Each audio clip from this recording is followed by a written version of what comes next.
Siku ya gawio ni siku ya wananchi, ni siku ya kuonesha kwa mali za umma zikisimamiwa vizuri zinaweza kupunguza mzigo kwa serikali na kuongeza uwezo wetu wa kugharamia shughuli za maendeleo. Kama nilivyotangulia kusema, tutajipongeza tunapofanya vizuri. Kama leo tumefanya vizuri, tujipongeze.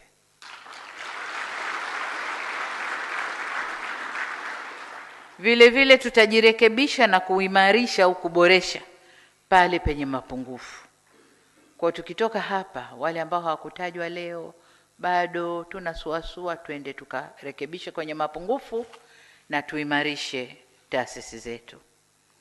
Lakini niseme pia kwamba hatutasita kuchukua hatua pale tutakapobaini uzembe na matumizi mabaya ya rasilimali za umma. Hatutasita. Na ndio maana nasisitiza sana tathmini.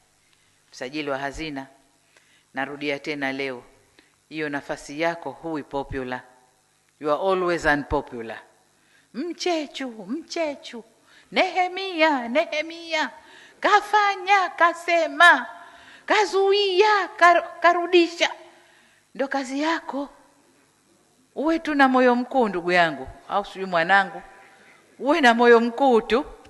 Lakini hiyo ndio kazi yako. Sasa ana kazi ya waziri wa fedha, na huyu naye sio popular.